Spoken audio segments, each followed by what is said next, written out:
kayo sa akin dahil hindi nyo kayang gawin ang ganitong klase ng kalokohan, hindi ba?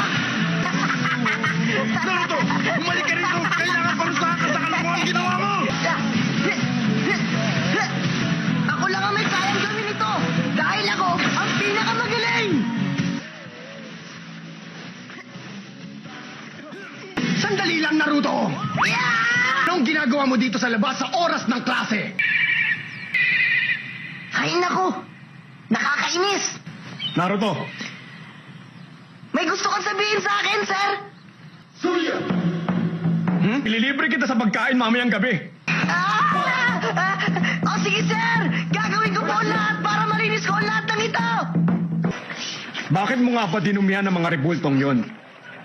Alam mo ba kung sino ang mga tinatawag na mga Hokage? Aba, syempre naman! At isa na sa mga Hokage ay sige ka-apat. Ang bayani na nagligtas sa bayan natin mula sa dambuhalang halimaw. Balang araw, ibibigay din sa akin ng titulo ng Hokage. Kung ba ako makahingi sa inyo ng isa pang kailingan? Ito ba? Naku, hindi pwede. May lalagay mo lang ito sa noo mo kapag nakatapos ka na. Pwede kang magkaroon nito bukas kapag nakapasa ka na sa lahat ng mga exam. Sisimulan na natin ang pinakahuling exam. Ano na ito? Isa huling exam sa pagpapalit ng anyo? Handa na po! Palitan nyo! Sunod, Uchiha Sasuke. Tanda na po. Usai Sasuke. Uzumaki Naruto. Nyo!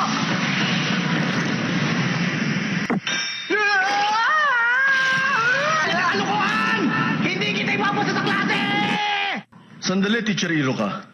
Ipasa na natin siya. Napakahusay naman ang kanyang teknik at malakas din ang pangangatawan niya. At kung tutuusin kahit papano, nakagawa din siya ng isang katulad niya. Pero isa lang ang nakayang gawin ni Naruto. At isa pa itong walang buhay at walang silbi. Kung makakapayag na ipasa natin siya. Nabalitaan ko siya lang ang hindi nakapagtapos. Mabuti. Ganun nga ang dapat na mangyari. Tama. Makinig ka, Iruka. Kailangan mag-usap tayo mamaya.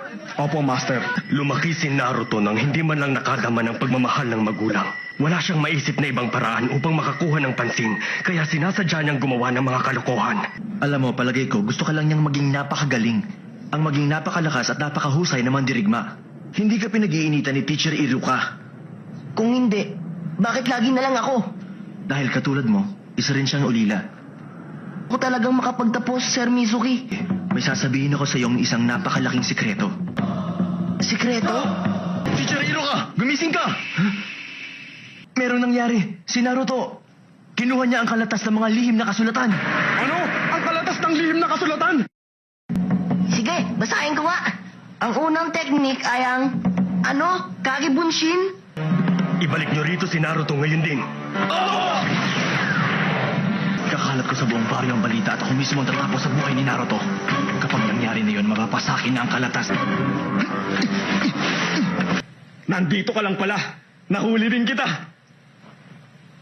Ang galing mo, natagpuan mo kaagad ako. Kaya lang, ang daya mo naman. Iisa pa lang ang napag-aaralan ko.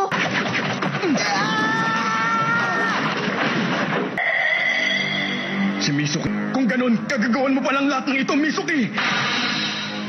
Naruto, wag na wag mong ibibigay sa kanyang kalatas. Wait ka lang ni Mizuki para mapasa kamay niyang kalatas na yan. Huwag mo siyang paniwalaan, Naruto. Naruto, sasabihin ko sa iyo ang katotohanan. Wag! Tumigil ka! Wag mong sasabihin sa kanya, Mizuki! Wala ng lahat na pag-usapan ng katotohanan ikaw ang nambuhalang halimaw. Tumigil ka! Pakahabang panahon ng pinagsisinungalingan ka ng bayan. Walang sino man sa mga taga rito ang nagmamahal sa iyo, Naruto. Kahit yang si Teacher Iruka, kinasusuklaman ka niya. Kaya pala gano'n na lang kasamaan tingin sa akin ng lahat ng taga rito. Mga sinungaling kayo! Natapasan mo na, Naruto! Bakit, Sir Iruka? Dahil magkapareho lang tayo. Patawarin mo ako, Naruto. Kung pinilit ko lang higitan ang mga ginagawa ko para sa'yo, hindi mo sana naramdaman ang matinding pagdurusa ngayon. Hindi ba tama ako, Naruto? Matinding sakit din ang iyong nararamdaman? Na napakalungkot din ang iyong buhay? Huwag kang magpatawa, Iruka! Naruto! Naruto! Gagamitin niya ang kalatas para paghigantihan ang buong bayan. Masama ito. Sinabi ni Mizuki kay Naruto ang lihim. Ngayon, mas lalong magiging takot at mailap si Naruto. Napansin mo ba ang kanyang nanlilisik na mga mata? Ganun ang mga mata ng halimaw. Si Naruto ay hindi ang dabuhan ng halimaw! Mamaya na lang kita tatapusin. Hindi kita mahayaan. Ayun siya.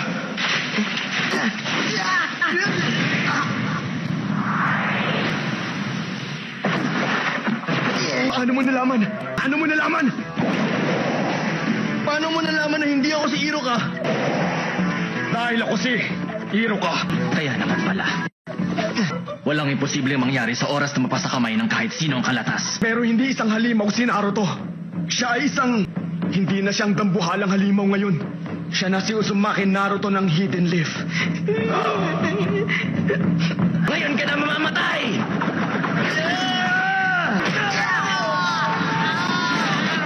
Huwag mong sasaktan si Sir Iruka dahil pag ginawa mo yun, ako ang tatapos sa'yo! Kagibunshin Technique!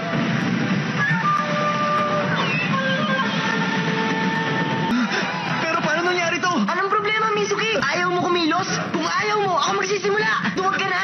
Sumugod ka na! Dahil natin ang gawin! Halika!